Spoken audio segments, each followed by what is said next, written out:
রাতের নিস্তব্ধতা যখন চারিদিকে নেমে আসে, পৃথিবী যখন গভীর ঘুমে আচ্ছন্ন, তখন মানুষের আত্মা যেন এক অদৃশ্য জগতে প্রবেশ করে। সেই জগতে কখনো আমরা দেখি অচেনা দৃশ্য, কখনো পরিচিত মুখ, আবার কখনো এমন কিছু যা আমাদের হৃদয়কে নাড়া দিয়ে যায়। কিন্তু যদি সেই স্বপ্নে আপনি দেখলেন স্বয়ং মহাদেব ভগবান শিবকে, তাহলে কি সেটা শুধুই কল্পনা? না, শাস্ত্র বলে এটি একটি গভীর ইঙ্গিত। নমস্কার বন্ধুরা, আমি পল্লব, আর আপনারা দেখছেন রাধাকৃষ্ণ ইউটিউব চ্যানেল। বন্ধুরা, আজকের এই ভিডিওতে আমরা কথা বলবো স্বপ্নে ভগবান শিবের দেখা কিসের ইঙ্গিত পাওয়া যায়। বন্ধুরা, ভিডিওটি সম্পূর্ণ দেখার অনুরোধ রইল। আর নতুন বন্ধুরা পাশে থাকা সাবস্ক্রাইব লেখাটি প্রেস করে বেল আইকনের অল অপশান সিলেক্ট করুন। ওম নমঃ শিবায়। এই মন্ত্র শুধু একটি শব্দ নয়, এটি এক শক্তি, এক অনুভব। বন্ধু, স্বপ্নে ভগবান শিবের দেখা পাওয়া মানে আপনার জীবনে এক বিশেষ পরিবর্তনের সূচনা হতে চলেছে। শিব পুরাণে বলা হয়েছে, য পশ্যতি শিবং স্বপ্নে তস্য জীবনং শুভং ভবেত। অর্থাৎ, যে ব্যক্তি স্বপ্নে শিবকে দেখে তার জীবন শুভ ও মঙ্গলময় হয়ে ওঠে।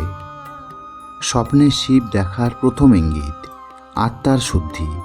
যখন আপনার মন বহু দুঃখ, কষ্ট, পাপ বা বিভ্রান্তিতে জড়িয়ে পড়ে, তখন মহাদেব নিজেই আপনার আত্মাকে শুদ্ধ করার জন্য সংকেত দেন। পাপ হম পাপ কর্মা হম পাপাত্মা পাপ সম্ভব। অর্থাৎ, আমরা ভুল করি, কিন্তু শিব ক্ষমাশীল। স্বপ্নে তাঁর দর্শন মানে আপনার অতীতের দুঃখ ধীরে ধীরে দূর হচ্ছে। দ্বিতীয় ইঙ্গিত জীবনে বড় পরিবর্তনের আগমন। মহাদেব হলেন সংহার ও সৃষ্টির দেবতা। তিনি ধ্বংস করেন পুরনোকে, যাতে নতুন কিছু জন্ম নিতে পারে। মৃত্যুঞ্জয়ায় রুদ্রায় নীলকণ্ঠায় সম্ভবে। অর্থাৎ, যিনি মৃত্যুকে জয় করেন সেই রুদ্র। স্বপ্নে তাকে দেখা মানে আপনার জীবনে এক নতুন অধ্যায় শুরু হতে চলেছে। সেটি হতে পারে একটি নতুন কাজ, নতুন সম্পর্ক বা নতুন সুযোগ। তৃতীয় ইঙ্গিত ঈশ্বরের আশীর্বাদ লাভ। সবাই শিবের দর্শন পায় না। এটি শুধুমাত্র সেই আত্মার জন্য যার মধ্যে ভক্তি ও বিশ্বাস আছে। ভক্তানাং অনুকম্পার্থাং শিব ভূপতিত স্বয়ং। অর্থাৎ, ভক্তদের প্রতি করুণা দেখানোর জন্য শিব নিজেই প্রকাশিত হন।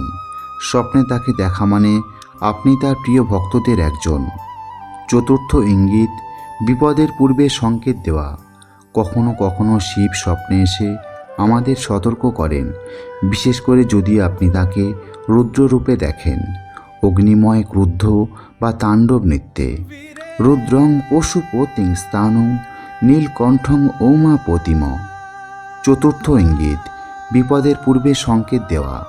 কখনো কখনো শিব স্বপ্নে এসে আমাদের সতর্ক করেন, বিশেষ করে যদি আপনি তাকে রুদ্ররূপে দেখেন, অগ্নিময়, ক্রুদ্ধ বা তাণ্ডব নৃত্যে।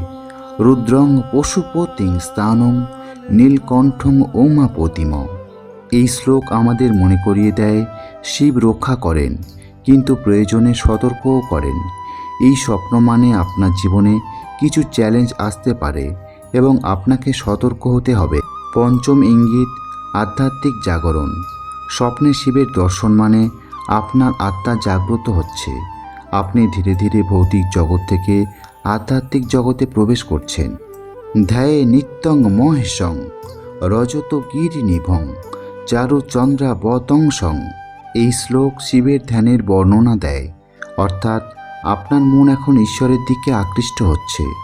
বন্ধুরা, শিব আপনার সাথেই আছেন। হয়তো আপনি ভাবছেন, এটা কি সত্যি সম্ভব? কিন্তু মনে রাখবেন, শিব কেবল কৈলাসে নন, তিনি সর্বত্র। শিবং শিবকরং শান্তং শিবাত্মানং শিবোত্তম। তিনি আপনার হৃদয়ের মধ্যেই আছেন। স্বপ্নে তার দর্শন মানে তিনি আপনাকে পথ দেখাচ্ছেন।